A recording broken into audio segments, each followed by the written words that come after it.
বিসমিল্লাহির রহমানির রহিম। আমার প্রিয় দর্শক শ্রোতাবৃন্দ, আসসালামু আলাইকুম। আজকে পত্রিকায় একটি খবর দেখে আপনাদের সম্মুখীন হচ্ছে।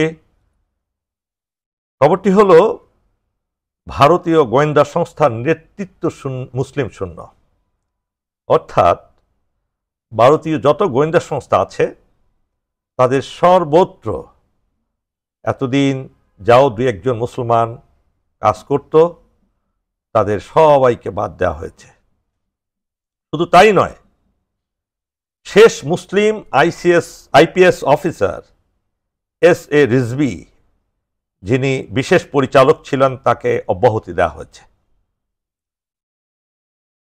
প্রিয় দর্শক শ্রোতাবৃন্দ, এখানেও আমি তেমন আশ্চর্যান্বিত হই নাই।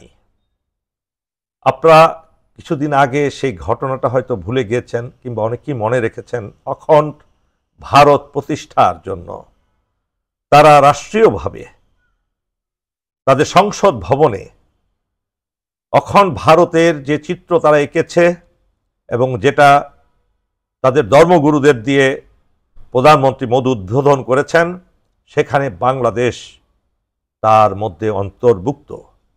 আমার আশঙ্কা হলো সেখানেই, যদিও পাকিস্তান, আফগানিস্তান, শ্রীলঙ্কা, নেপাল, ভুটান এই রাষ্ট্রগুলোও সেখানে আছে, বাট তাদের মূল টার্গেট হলো বাংলাদেশ। এবং এই বাংলাদেশকে চিরতরে তাদের করায়ত্ত করার জন্য বাংলাদেশের এমন কোনো প্রতিষ্ঠান নেই যেখানে তাদের বিচরণ নেই। প্রায় প্রতিটি রাজনৈতিক দল, বিশেষ করে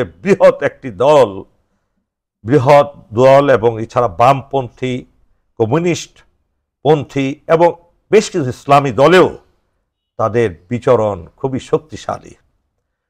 বাণিজ্যিক প্রতিষ্ঠানে, বাংলাদেশের বড় বড় ব্যবসায়ীদের মধ্যে, বাংলাদেশের আইনশৃঙ্খলা বাহিনীতে, বাংলাদেশের পুলিশ এবং বিভিন্ন সংস্থায় তারা খুব শক্তিশালীভাবে জেগে বসেছে। প্রিয় দর্শক শ্রোতাবৃন্দ, আমরা বহু রক্তের বিনিময়ে দেশ স্বাধীন করেছি। 1947 সালে দ্বিজাতি তত্ত্ব অর্থাৎ দুই জাতির নীতির উপরে যে দেশ বিভক্ত হয়েছিল সেটা ছিল ইসলাম এবং হিন্দু ধর্ম। এবং 1947 সালে আমরা যদি সেই সময়ে পূর্ব পাকিস্তান হিসেবে আত্মপ্রকাশ না করতাম, আমাদের মুসলিম নেতৃবৃন্দ যেখানে ফোরফ্রন্টে ছিলেন, শের বাংলায় ফজলুল হক, খাজা নাজিমউদ্দিন, বঙ্গবন্ধু শেখ মুজিবুর রহমান, মাওলানা ভাসানী, আরও অসংখ্য বড় বড় মুসলিম নেতারা, বাঙালি মুসলিম নেতারা এবং বাংলাদেশ তৎকালীন পূর্ববঙ্গের 97% লোক সেই পাকিস্তানের পক্ষে ভোট দিয়ে আমরা পাকিস্তান অর্জন করেছিলাম। সেই সময় যদি পূর্ব পাকিস্তান না হতো, আমার দৃঢ় বিশ্বাস কাল কিয়ামত পর্যন্ত ইন্ডিয়ার রাহু থেকে আমরা কোনোদিন স্বাধীন হতে পারতাম না। তার স্পষ্ট প্রমাণ বিদ্যমান। এই ইন্ডিয়ার ভিতরে যত প্রিন্সলি মুসলিম স্টেটগুলো ছিল সবগুলো তারা গিলে খেয়ে ফেলছে। এমনকি কাশ্মীরে জাতিসংঘের লেজিটিমেট রাইট থাকার পরেও সেখানে আজকে দীর্ঘ প্রায় 80 বছর ধরে তাদের রাজত্ব চালাচ্ছে এবং মুসলমানদেরকে নিধন করে যাচ্ছে, তাদেরকে হত্যা করে যাচ্ছে, তাদের জীবনটাকে তছনছ করে দিয়েছে। একইভাবে তারা সিকিমকেও দখল করে নিয়েছে। আমাদেরকে দখল করার সুযোগ তারা খুঁজছিল সেই 47 সালের 14ই আগস্টের পরের দিন থেকেই। তারা পূর্ব পাকিস্তানে তাদের অনুগত রাজনৈতিক দল সৃষ্টি করে, ছাত্রদের অর্গানাইজেশন সৃষ্টি করে এবং সে সময় থেকে বিশেষ করে সংস্কৃতির অঙ্গনে তারা বিচরণ করতে থাকে। বাংলা সাহিত্যের মাধ্যমে বাঙালি সংস্কৃতির ভুয়া নাম দিয়ে, যেগুলো কখনো বাঙালি সংস্কৃতি ছিল না, সে সমস্ত বিষয়গুলো সামনে নিয়ে তারা আমাদের উপরে তাদের প্রভুত্ব বিস্তার করছে। তাদের কালচারাল সেন্টার যেটা আছে, ইন্ডিয়ান কালচারাল সেন্টার এবং বিভিন্ন কালচারাল প্রতিষ্ঠানগুলো বাংলাদেশে যে সমস্ত প্রতিষ্ঠানগুলো বাঙালি বামপন্থীরা পরিচালনা করে, সেখানে তাদের বিচরণ অবাধ। প্রিয় ভাই ও বোনেরা, আমরা যদি এই সম্পর্কে সচেতন না হই তাহলে আমাদের ভবিষ্যৎ খুবই খারাপ। এই দেশকে আমরা রক্ষা করতে পারবো না। এই দেশ আমাদের ভারতের হাতে চলে যাবে। আপনারা বিশ্বাস করুন, এই পৃথিবীতে অত্যন্ত শক্তিশালী একটি গোয়েন্দা সংস্থা। এই সংস্থা সেই 65 সাল এবং 62 সালে পাকিস্তান ও চীনের সাথে পরাজিত হয়ে কাউ কর্তৃক সেই প্রতিষ্ঠান তৈরি হয় এবং তাদের অভিষ্ট লক্ষ্য যে কোনো মূল্যে এই বাংলাদেশকে তারা তাদের অধীনে নিয়ে যাবে। সেটা হয়তো আপনাদেরকে আমাদেরকে দেখা হবে, ফিজিক্যালি প্রয়োজন নাই। একটা রোগ যখন আক্রান্ত হয়, যেমন বাংলাদেশে ডেঙ্গু রোগ এখন বিস্তার লাভ করছে। এই ডেঙ্গু রোগ কি জন্য হচ্ছে? বিভিন্ন জায়গায় ডেঙ্গু মশাগুলো লালিত হচ্ছে, বিভিন্ন বাসার ছাদে, পুকুরে, জলাশয়ে।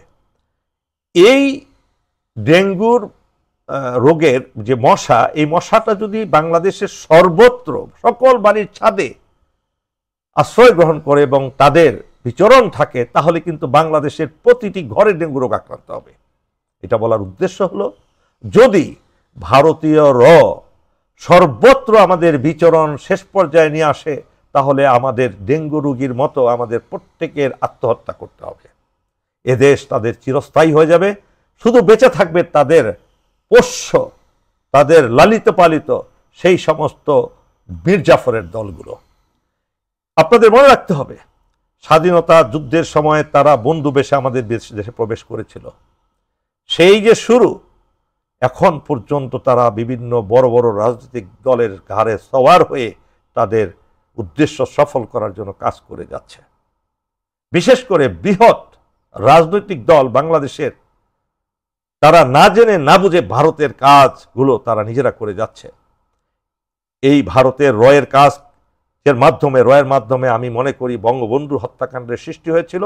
আপনারা জানেন, বঙ্গবন্ধুর সবচেয়ে নিম্নগামী সেই জনপ্রিয়তার পেছনে ছিল জাসদ গণবাহিনী তৈরি, এবং এই জাসদ গণবাহিনী ভারতের পরামর্শে তারা বাংলাদেশ সেনাবাহিনীকে নিশ্চিহ্ন করতে চেয়েছিল 3 নভেম্বর থেকে 7 নভেম্বর পর্যন্ত। কিন্তু আমাদের দেশপ্রেমিক সেনাবাহিনী সেটাকে প্রতিহত করতে সক্ষম হয়েছিলেন জেনারেল জিয়ার নেতৃত্বে।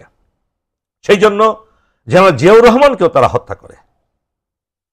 জেনারেল জিয়াউর রহমান হত্যা করার পরে বিএনপির গাড়ে সওয়ার হয়েছিল এবং বিএনপির ঊর্ধ্বতন বেশ কিছু নেতাদের মাধ্যমে জেনারেল এরশাদ তাদের সহযোগিতায় সামরিক আইন জারি করে বাংলাদেশ শাসন করেছে দীর্ঘ 9 বছর। তখন ভারতীয় আরো শক্তিশালী হয়ে পড়ে। এরপরে বড় বড় যত ঘটনা ঘটছে, বিডিআর হত্যাকাণ্ড বলেন, আমাদের পার্বত্য চট্টগ্রামের যে অশান্তি বলেন, আমাদের দেশের সর্বত্র, এবং 1996 সালের যে জেনারেল নাসিমের কুটা হয়েছিল, শাহ SMS কিবরিয়া হত্যাকাণ্ড, বাংলাদেশের গুম খুন প্রভৃতি কর্মকাণ্ডের জন্য তারা আজকে জড়িত। প্রিয় ভাই বোনেরা, আমি আপনাদেরকে সচেতন করার জন্য আরো বলছি, আমাদের প্রত্যেকটি শিক্ষা প্রতিষ্ঠানে তাদের বিচরণ শুরু হয়ে গেছে। এমনকি বামপন্থী শিক্ষক, বামপন্থী বুদ্ধিজীবী, বামপন্থী গায়ক, বামপন্থী যত ধরনের লোক আছে, তাদেরকেই এই শয়তানের দল তারা বেছে নেয় তাদের কর্মকাণ্ডের সহজ কর্মী হিসেবে। বিশেষ করে আমাদের শিক্ষা প্রতিষ্ঠানগুলোতে তারা শিক্ষা ব্যবস্থায় ঢুকে গেছে। শিক্ষা ব্যবস্থাটাকে শতভাগ করতে না পারলেও তারা তাদের হিন্দুত্ববাদের আদলে অনেক কিছুই পরিবর্তন করতে পেরেছে, এবং বাংলাদেশে ইসলামের বিরুদ্ধে তারা সর্বত্র প্রচারণা চালাচ্ছে। বাংলাদেশ কখনো জঙ্গি রাষ্ট্র ছিল না, আমরা মুসলমানরা কখনো জঙ্গি ছিলাম না, কিন্তু তারা নিজেরা জঙ্গি তৈরি করে আমাদের নাম দুর্নাম করছে, এবং এখন পর্যন্ত সেই চেষ্টা তাদের অব্যাহত রয়ে গেছে। এবং 21শে আগস্টের গ্রেনেড আক্রমণের পেছনেই কাজ করেছে, আমি দৃঢ়ভাবে বিশ্বাস করি। প্রিয় ভাই বোনেরা, এই দেশকে ঐক্যবদ্ধ করতে না পারলে, পরিশেষে এই দেশকে একটা গণতান্ত্রিক সরকার না আনতে পারলে, শতভাগ মানুষ যখন স্বাধীনভাবে যাদের ভোটাধিকার প্রয়োগ করতে পারবে কোনো ধরনের বাধাবিঘ্ন ছাড়া, এবং সেটা যদি তত্ত্বাবধায়ক সরকারের মাধ্যমে করা যায়, তাহলে এই দেশকে এই ভারতের রাহুগ্রাস থেকে আমরা রক্ষা করতে পারবো। আমার কথাগুলো আপনারা খুব গুরুত্ব দিয়ে এটাকে সর্বত্র আপনারা প্রতিষ্ঠিত করতে থাকেন। তা না হলে আমাদের সবাইকে এই রাহুগ্রাস থেকে আমাদের মুক্ত হওয়ার কোনো সম্ভাবনা নাই। আল্লাহ আমাদেরকে সাহায্য করুন। আল্লাহ হাফেজ।